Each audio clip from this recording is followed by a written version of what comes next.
All right. right. This is the Domestic Draft Podcast. I'm Evan Bierman here with Dan Sloak. We're going to be talking some big Bears news today. But Dan, let's get started off with what you're drinking, man. How you been? What are you drinking? I'm doing well. Thanks for asking. That was a pretty good intro. I think we were synced up pretty good there.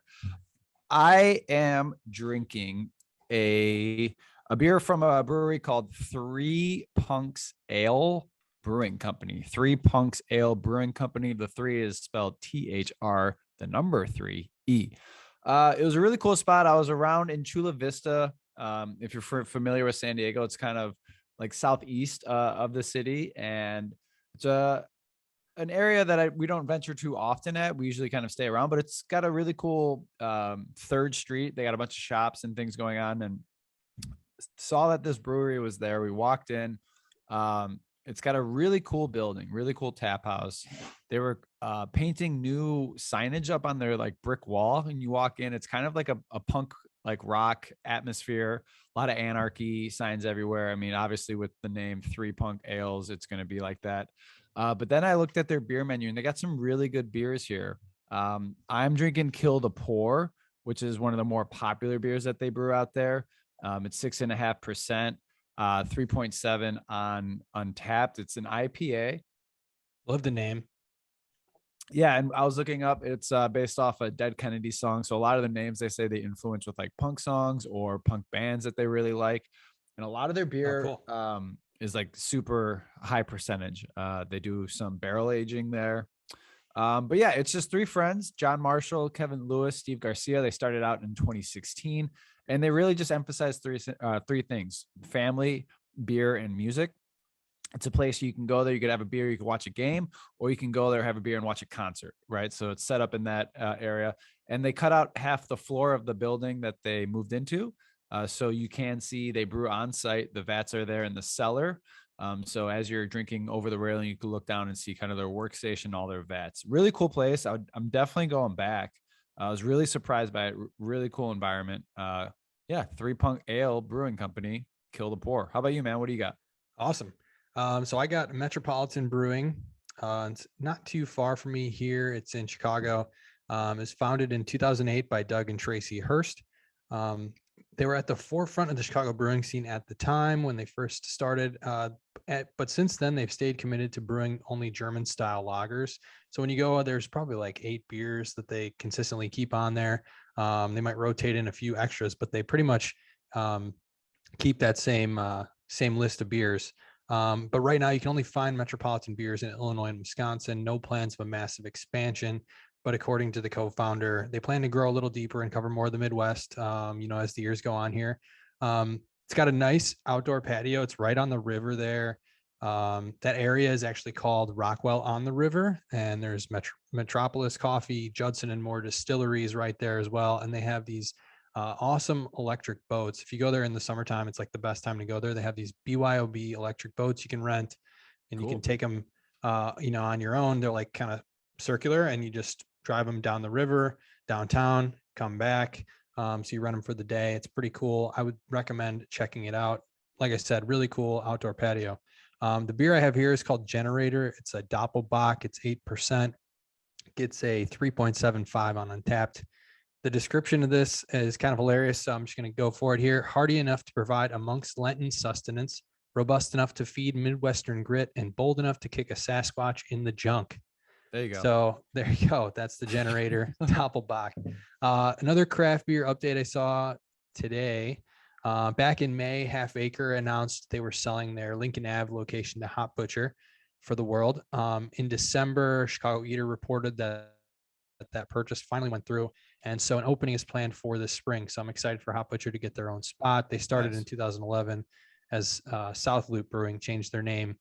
And they were just doing contract brewing at Miskatonic. So it's gonna be cool to see them get their own spot. Excited for that in the spring. And what I wasn't excited about though today, Dan, was the Hall of Fame ballot. Yeah. That went through today. There was only one person inducted. It was David Ortiz, which I love. Big Papi, don't get me wrong. So fun to watch that team. I was a big Manny Ramirez Big Papi guy. I was gonna say, I thought Manny Ramirez was your guy. I was gonna ask. Yeah, but that team was like that team was awesome with Yeah. Manny and Big Poppy. It sucks. I see Manny getting votes every year, and it's not going to happen for him. It's Yep. disappointing. I mean, the guy got caught multiple times, and didn't even try to cover it up like some of these other guys, I think. But always love Manny. But yeah, David Ortiz, only got to get in. A-Rod, I think it was his first year on the ballot. I wouldn't, I could see A-Rod getting in at some point. But two guys that have now been on it for 10 years and are, I think, dropping off now are Clemens and Bonds. What do you think about that? Yeah, the whole thing is it's just a big stink. And we kind of talked about it in previous episodes about we were kind of both in the same thought process that, these guys should be rewarded. We were talking about Sammy Sosa, right? Like he should be welcome back. They've done so much for the game. And for them not to get rewarded into the Hall of Fame, I could see both sides of it. I could see like the old, like hardcore, like, well, they cheated. They came out, they've been found to be cheating. But they should change the process. It shouldn't be that you can stay anonymous in your voting. You should have to say who you are and who you're voting for, or there should be some type of player reps that get voted on, maybe a couple per league that get the vote and have a vote as well, not just the writers, because they belong in the Hall of Fame. They changed the game. They're names that when you talk about baseball and you don't know much about baseball, you're going to recognize the name Barry Bonds, Roger Clemens, right? Pete Rose as Right. well. Those names are going to stand out to you, to where there's probably some people in the Hall of Fame, some recent people that got it inducted into the Hall of Fame that aren't going to carry that much weight or as much weight as those players, because they're so polarizing. And for them to just continue to do this back and forth and not allowing them in the Hall of Fame, it's just something we do every year now. We go in this cycle to where we talk about it. Should they not be? And I think we're getting more progressive to where I hope some changes could happen to where they go. But also it doesn't fucking matter. Like, I don't know. It's a distinction for them. Maybe they really want it, but they are who they are still, right? They still have huge reputations. They still have huge followings. I'm sure they're still doing just fine financially based off their legacy and their career. So I don't think they're super worried about not being in the Hall of Fame. But it makes baseball look bad. A sport that's dying, a sports where the audience is dwindling down and getting older and older and not attracting a younger crowd. And for them to kind of continue to do these old school, old fashioned decisions and thought process, like, it just shows that it's getting, sprinted past by the NFL and the NBA and sports like that. So I think something needs to change. We need to celebrate the players that bring the fans into the stadiums. Yeah. At the end of the day, I mean, baseball is a game. It's for entertainment purposes. These guys were the most entertaining players that played at, during those times. And it was the steroid era for a reason. A lot of guys were doing this. So, if Bonds was taking him and somebody else was taking him and he was out playing that guy, I mean, it's hard to say. It's also interesting that it's doing it more. Yeah, it's the only sport that had a steroid era, albeit at the same time, I would put money on it that every other professional sport had a huge influx of steroid usage. Yeah. So they kind of, got in their own way, I think, than they as in Major League Baseball. It's just stupid. It makes no sense. Yeah. And like you mentioned, Pete Rose, all-time hits leader, not in. For gambling, home run leader, Barry Bonds, not in. Cy Young leader, Roger Clemens, not in. So it's just a shame when those guys leading in all those categories, some of the best players to ever play the game. And you put them in, what does it hurt? What does it hurt? You put them in, what happens? Right. Right. It's not a big deal. All right. That was the national storyline today. I mean, I was scrolling Twitter. I saw that a lot of national writers talking about it. But specifically, if we got more localized today, the story of the day, the Bears hired a new GM, Ryan Poles. What are your initial kind of thoughts, reactions? I saw some of the things you were putting out there. You sound all aboard. Oh yeah, I'm all in on this. I just appreciate the fact that the McCaskies are, okay with going back to a young GM that's highly thought of around the league, that came in and knocked it out of the park in his interviews. And I've seen a lot of people today comparing this guy to Ryan Pace, and I just cannot get on board with that. They're two completely different people with two completely different backgrounds. Poles played professional football. He's the Chiefs director of player personnel. If you don't know, he's only 36 years old, but he's been considered a rising star around the league. Began his front office career in Kansas City when he was hired as a scouting assistant in 2009. A year later, he's the college scouting coordinator. promoted in 2016 to Kansas City's director of college scouting. If you remember, they drafted Mahomes in 2017. So he had a little bit of a hand in taking a look at Mahomes' tape there. He's promoted to assistant director of player personnel in May of 2018. And then in June of 2021, he was promoted to the director of player personnel, before being hired by the Bears this year as the new GM. So, I mean, all of that just sounds great. He's just rising through the ranks very quickly. He's young. I think he's got a good experience. He worked under some high-ranking executives, guys that have been around the league for a while: Scott Pioli, John Dorsey, Chris Ballard, and Brett Veach. Spent time under all those guys. So I think he's had some good people that he's worked under. And, a lot of people say, you could have said the same thing about Ryan Pace, and maybe that's true. But at the end of the day, Pace didn't get the job done. And, what are you going to do? Stop swinging on these, young, highly thought of executives? I mean, I think you still got to take a shot on these guys. And I'm just glad to see them do it. And it sounds like, they have the thought, that I'm seeing around Twitter is that they're thinking about pairing him with an experienced head coach, somebody with some previous head coaching experience. So I think that would be great as well, at least for the first couple of years. Don't you remember John Fox and Ryan Pace? I mean, I don't want somebody that's going to come in and butt heads with them, right? I want this guy to be able to do his job. And I appreciated that about the McCaskies too. Today was one of the stories that came out was that, he came in and said, and Poles came in and said, I want to make the call on this head coach. I hope so. You guys are interviewing people, and this is going to be my call. And that was one of the first things that he wanted full control of that. So that's great to see, from somebody that's young, and he's coming right in and he's saying, hey, this is the first move that I need to make. What do you think?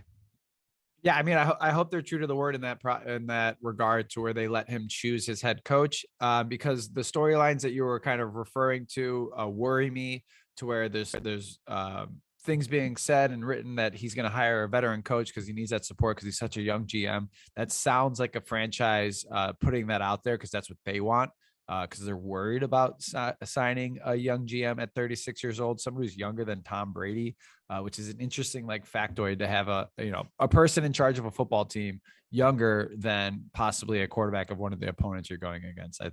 That's just a funny little side tidbit, but I worry that he's going to be he's going to have kid gloves on, that they're not going to allow him to really come in here like an AK and Mark Eversley, where they just basically had free range, carte blanche of what they wanted to do. They turned the roster over in a year. I don't think Ryan's going to have that much power. I really don't. I still think this is the Chicago Bears of yesteryear. I still think that this is a franchise that has decisions made behind closed doors, that does not allow full authority of the people who run the football team. I mean, we were talking with Robert Mays on a couple of weeks ago, and he said the GM of the Chicago Bears is not just a football personnel position. He is in charge of the whole entire football operation business side as well, pretty much. They don't have people in that front office that know what they're doing to run a franchise. It's a family that just inherited and just has this football team. Yeah. It's not people who have set up and had working experience. Their whole entire experience is, I grew up in this. This is, this is what we know. They don't know other franchises. So I hope he gets full autonomy, full authority. And in that regard, I hope that the coaches that we're interviewing tomorrow, Eberfloss and Dan Quinn, have been set up before he even got the position. So I wonder if he's just doing a courtesy, that these were, arranged before he got the position, and then they let him do what he wants. If he wants to hire a young rookie coach, let him, right? Let him do the best that he thinks he can do in this position. Don't tell him what he can and can't do, because then we're not seeing his true colors. We're not seeing his full potential of what he wants to do. Yeah. Which I think the Bears are going to do. Good hire. I'm glad they fired the previous, but also the Bears are the Bears. I think they get in their own way. And I also want the fans and us and people who talk about this team to give them space, let them make these decisions. I feel like every cycle is right, we're stoked. Preseason is going to come along. They're going to make some signings and make some moves, and a lot of hype. Bears fans getting super excited. Then they're not going to look too good in the first couple of weeks, and it's fire everyone. This team sucks. Bears fans just lately, the past couple of days, even, I think have just been so on edge for this, that they're just jumping at the chance to kind of rip McCaskey, no matter what it was. And this morning, I guess he picked up polls from O'Hare. the airport. Yeah. Yeah. And You see the he showed up video? in his weird, Bears Letterman Letterman's jacket. jacket. What is that about? But, but the fact that he went to go pick him up from the airport is like commendable. Like, Yeah, no, I want to focus on that Letterman's jacket. You're a full adult, 60 odd something years. I feel like everyone knows if they see your face that that your family owns the Bears, and yet you feel obliged to wear a Bears jacket to like put that out, like, hey, in case you don't recognize me, my family owns the Bears. That just shows a lot of self, like, I don't know, doubt, and doesn't show me a person who like is comfortable and has authority and is, in a position to run a huge So you're doing it multi-billion-dollar right company. now, though. It's like just fans are just jumping at every chance. No, to kind of root for because this my process, point was but the Bears need to stop. Like, and when I say the Bears, the McCaskies, they yeah. need to completely go away. I saw that there was reports that they were thinking about, or maybe this somebody in the media just put this out, but they were thinking about bringing in somebody like Khan from Pittsburgh to be the executive vice president of football operations, and then you have him, and then you'd also have a young rookie GM, so you'd have two football minds in that room, rather than kind of, if this roster looks terrible in 2 years, 3 years, all the blame's on one guy. Yeah. Um, No, I'd love to see that. I'd love, and right. that's what I've been preaching about this process is, I mean, obviously I'm biased to the Bulls, but they took a guy who was a prospective GM and made him president. So they gave him a raise and then said, hire GM, somebody that you think highly of. And they have those two in that front office, just spearheading that franchise and revitalizing it. And I think we would be, I mean, we got to let this guy do what he's going to do. We keep talking about like they are going to say this and they are doing that, and it's the McCaskies, and they need to stop, and they need to let this guy do it. If he wants to hire a VP or an assistant, let him do it. Yeah. So there are a lot of questions with this team. Obviously, the biggest ones: who's going to be the coach?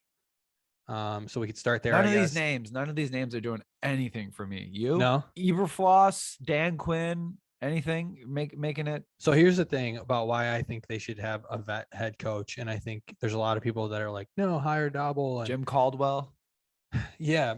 So, all right, we'll start with Caldwell. His record 62-50 over 7 years. If I just told you that straight up, how does that sound? Not bad, right? Why did we fire Detroit. Lovie Smith? He was with Detroit for 4 out of those 7 years. So, I mean, that's not bad.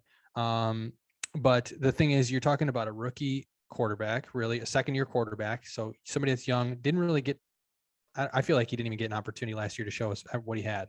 Right. So you got somebody who's, just starting in the NFL, and then you have a first-year GM. Those are like your two big building blocks now of this franchise, I think, is your quarterback and your newly hired GM, right? There's a lot, we're going to have a lot of cap space. There's not a lot of players that are tied to this team for next year. So I think they only have 37 players under contract for next year, 40 million in cap space. You got some dead contracts in Foles, Dalton, Jimmy Graham.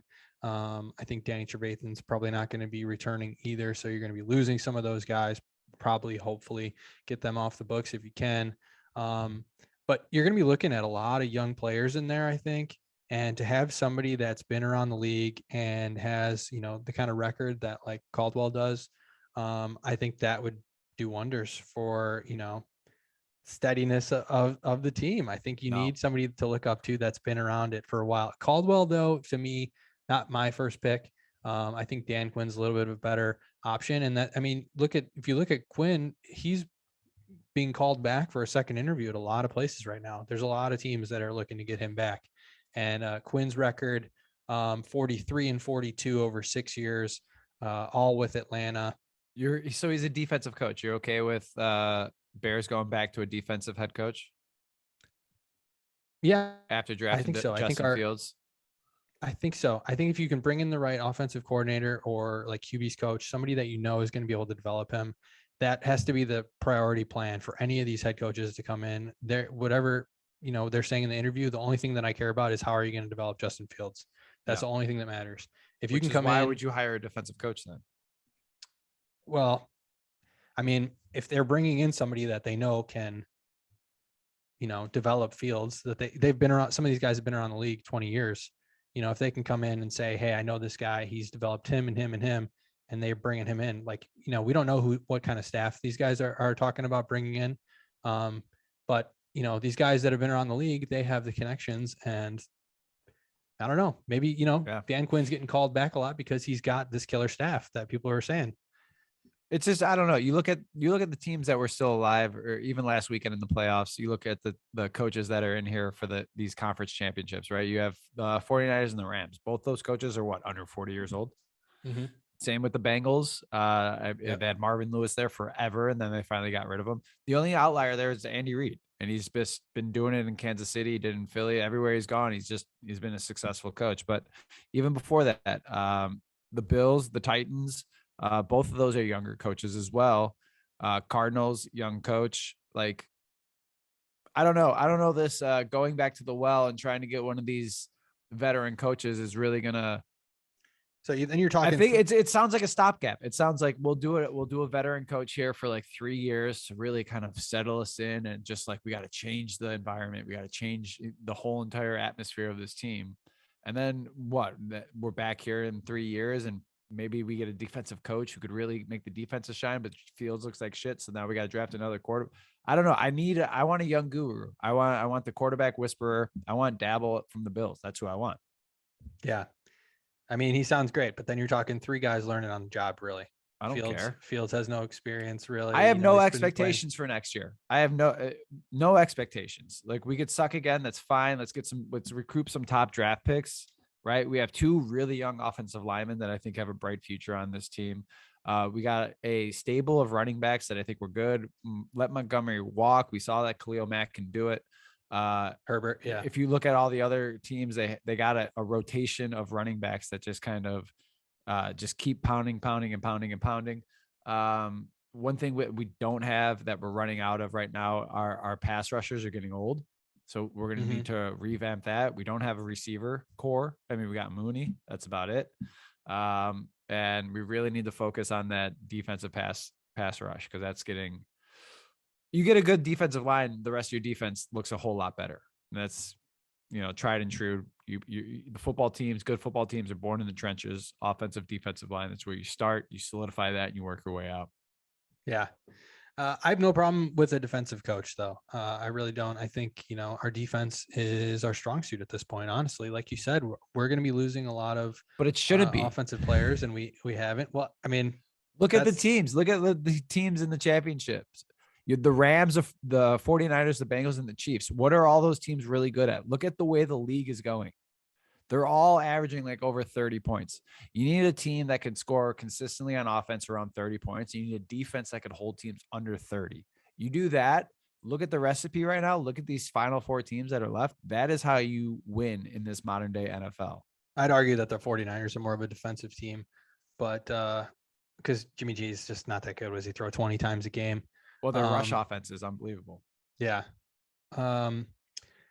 That kind of brings us to the next question, though. Like, how do you build around Fields? Like you said, a lot of the offense is going to be gone. We don't have a first-round pick because we traded that to the Giants to move up to acquire Fields. So they have 5 picks in the draft next year. They're 2nd, 3rd, 5th, and then 6th. And then we have an extra 5th that we got in the trade when we traded Anthony Miller to the Texans. So, you're talking not having it was. You don't have a first-round pick. You don't have a 4th-round pick. So those. That 2-3. Yeah. I think this guy's I think he might move some pieces that we've grown familiar with as Chicago Bears. I think he's not going to be afraid to move some of that talent. And I think a good GM needs a lot of draft picks to really kind of get a team where he wants to be. And if, like, again, this all is predicated on the fact that he has full control. Yeah. If he's got full control, I think he's going to go for picks. I think you're going to see some players traded away. I think this next year is going to be a really tough year. I think it's going to be a lot of growing pains. You know what I mean? Yeah. Roster turnover, a couple star players here and there at a position, but kind of evaluating, got some young talent, seeing what we got, getting some money off the books as well with some of these older players, and then assessing the situation, right? And seeing where we're at with our young quarterback. Like, cause that's really, you got to assume he took the job because of Fields, right? Had to have, yeah, because he was a finalist in the for the Vikings as well. And supposedly the Bears locked him up before he could go take that second interview with the Vikings. And I think a lot of Vikings fans were excited about him as well. So it's always good to steal someone from, your NFC North rival. The last question, how does he clean up Pace's mess? And, we talked about it, get rid of some of those contracts that are on the books and just get some young players in there. And I think he needs to hire, he needs to hire he needs to hire an assistant GM at the position. He also needs to hire a salary guru. He needs to figure out ways to be smart with the salary. Take somebody from New England for some, like that team had a ton of money last offseason, spent a ton of it, and they're back in the playoffs after losing their franchise quarterback for the last 15 years. So look at somebody who can do and work magic like that. How we could find these players on the outlier that aren't that much money, but they come into your roster and immediately impact players. Let this guy go out and be that smart GM, that new age GM who's hiring smart people below him to really make this team blossom. But if we still keep running this football team like we're in the 1980s and we hire one GM and expect him to do everything, it's going to be really hard for him. Yeah, totally agree. So are we in or out? I mean, I guess we're in. I'm in. I'm all in. Let's do it. The name didn't do anything for me really when I saw Ryan Poles new GM. I was like, okay. Looked at 13 years of experience in Kansas City as that can't be a bad thing, right? Like 13 years at one place is also interesting though. Wonder why he wasn't moved around. Wonder why he wasn't picked up earlier, or if it was just a long climb up the ranks. Cool story I saw on Twitter though is the Bears had him in training camp in 2009, something like that. Cut him, didn't have him, and now some odd years later, he's running the whole entire organization. Yeah, that is a pretty cool story. All right, so let's get into the recap of this weekend of NFL action. You alluded to it a little bit, the teams that are still in it, but was this the best weekend of football ever? And that's what a lot of people are saying. That Bills Chiefs game, the best game ever? Was that Tom Brady's last game ever? Against the Rams. I was listening to Dan Patrick this morning, and he had Jim Nantz on. Hello, friends. And he was talking about calling the game with Tony, and said for an NFL football game, that was his best game he's ever announced. Wow. Yeah. Wow. I believe him. It was wild. That was a wild game. We could start with that one. 3 separate times in the final 2 minutes of regulation before the Chiefs finally punched their ticket to the AFC title game in overtime. There was lead changes. The final 5 possessions, Bills touchdown, Chiefs touchdown, Bills touchdown, Chiefs field goal, Chiefs touchdown, all of those within, the final 11 minutes. I think the teams combined to score 25 points in the final 2 minutes of regulation. That final 2 minutes was just insane.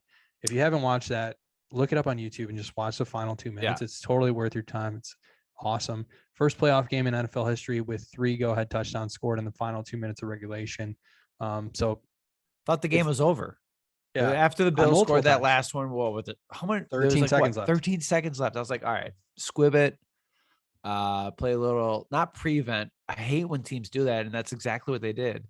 Yeah. And, they were able to get the big chunk yardage and got a game-winning field goal. But I thought it was Kelsey wide open. Thought it was over. Yeah. So that game was nuts. And then the other 3 games all ended on field goals. Then you got Evan Money Mac McPherson hitting a 52-yarder for the Bengals to knock off the top-seeded Titans, which was, I think, Tannehill threw an interception right before that. Yeah. Burrow had 1 play, then the field goal. So they were looking like they were going to lose there. Right up until the end, and then Tannehill with that bad interception. Then you got Robbie Gould eliminating the Packers, which every Bears fan was just celebrating everywhere. 45-yarder in the snow at Lambeau. Yeah, felt great. I don't know what Rodgers' future is going to look like. I don't think he's going to be a Packer next year. I really don't. I don't know if he's going to retire and just do something else, or if he's going to look to go to Denver or something. I really don't know. And then you got Matt Gay hitting a 30-yarder for the Rams, who the Bucs were really, really on their tail there. Yeah. They were down 24 points and came back. tied it. So many fumbles there. Cup fumbled, Akers fumbled. But Stafford hits Cup on a long pass, sets up the game-winning field goal. Cup went 9 for 183 and 1. And that's just, you want to just talk about your love for Cooper Cup right now? I love Cooper Cup. I love Cooper Cup, and I'm so mad that everyone's saying Aaron Rodgers should be the MVP when this guy is clearly Tell me best why. receiver, Why? the Make a best case wide for receiver Cooper in the Cup. league. He's the first person to win the Triple Crown in receiving since like, I don't know what it was, 2004 or something like that, when I think Steve Smith was the last person to do it. This like has happened like 4 times ever. So let me ask you this then, It's Evan. If insane. you think Cooper Cup should be the MVP over Aaron Rodgers, Mhm. if you put Aaron Rodgers on this Bears roster, or replaces our quarterback, same team, Aaron Rodgers, or you put Cooper Cup into our receiving core, out of those two, scenarios, what team has a better record? Who's more valuable? But okay. It's called the most valuable player. It's Rodgers, but I think for me, when I think most valuable player, it's most valuable to their team getting wins, right? I'm not talking about the Bears makeup of their team. Okay. But if I'm talking about most valuable to their team, how many wins do the Packers get with, I don't think either team is in the playoffs without either of those guys. So Yeah, I think the Rams might make it without Cooper Cup. seriously, you think so? I really so. don't. I don't think so. He was No. that good. They didn't, Woods got hurt. They would just have Odell Beckham and Stafford. And Stafford's thrown, I mean, he's gone for almost over 100 yards, I think, almost every single game this season. Yeah. So he's just been ridiculous. I know they'll never give it to a wide receiver. Another crazy thing I saw was that Sony Michel only got 1 carry, disappointing. After edging out Chuba Hubbard all season. Okay. Yeah, only 1 carry for him. All right. Hey, you want to run it back next year? Might have to. Might have to. Sony retires.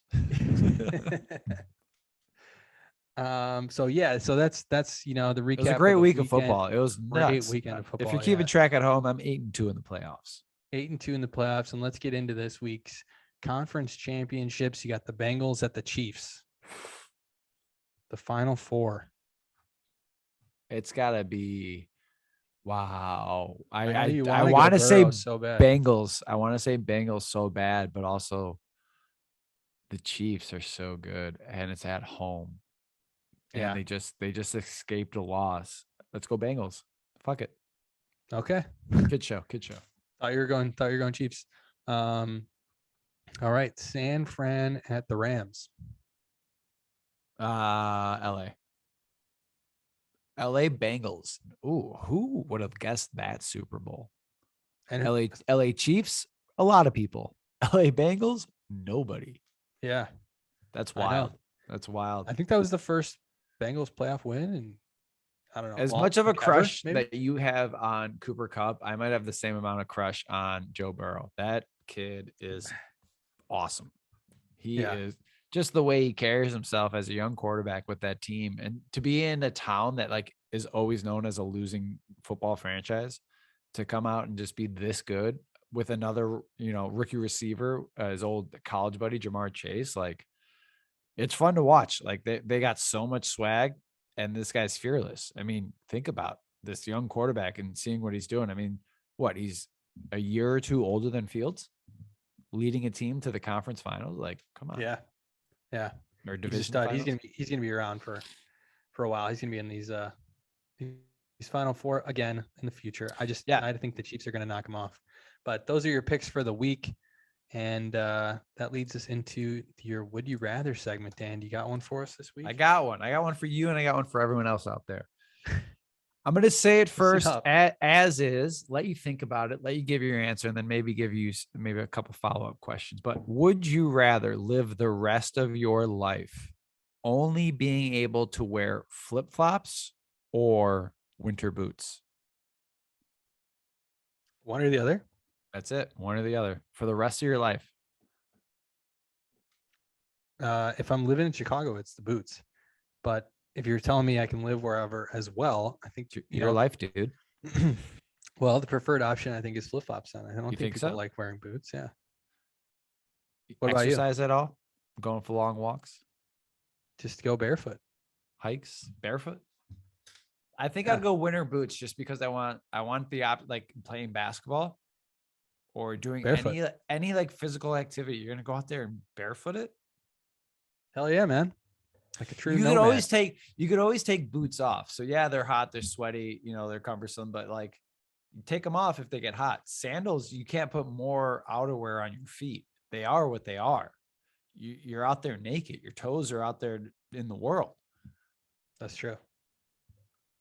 That's true. That's a good point. I guess if you put it that way, might have to change my mind. Did I swing you on that one? I would I think say so. I tested this out earlier today, and the majority of people wore sandals right off the bat. Looked at me like it was an easy question, and then went, "Oh, wait a minute! If I'm doing that, okay, I could see how boots could possibly. Wait, you know what? Like I like to do this, and I can't do that in sandals. Yeah, I think it's boots. I'd go boots. Okay. All right. I think I'd go sandals just for the comfortability. And I would just, those are my only two options. And I had to wear sandals. I'd just never go to a So cold climate again. That's how I feel right now now. in 'Cause, Chicago, you just walk out there, walk around dude, the block in some sandals. the feels like was -4 and it was so cold. I was walking back from the gym. It was so cold. I saw a news So, story today about ice pancakes being formed on Lake Michigan, those big ice like blocks.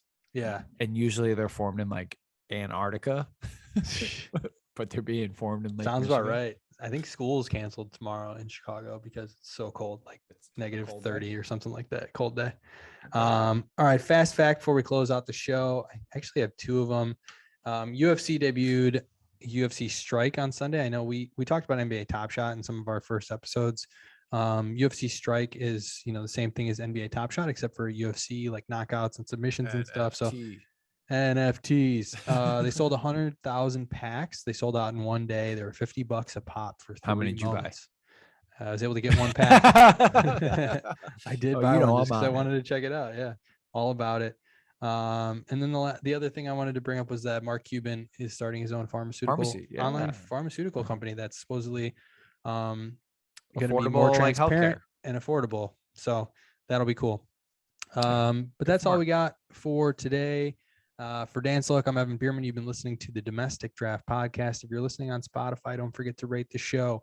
If you can find us on Twitter at Domestic Draft, on Instagram at Domestic Draft Podcast, our website, domesticdraft.com, and you can watch the show on YouTube. Just search up Domestic Draft and drop us a sub. Thanks again for listening. Cheers.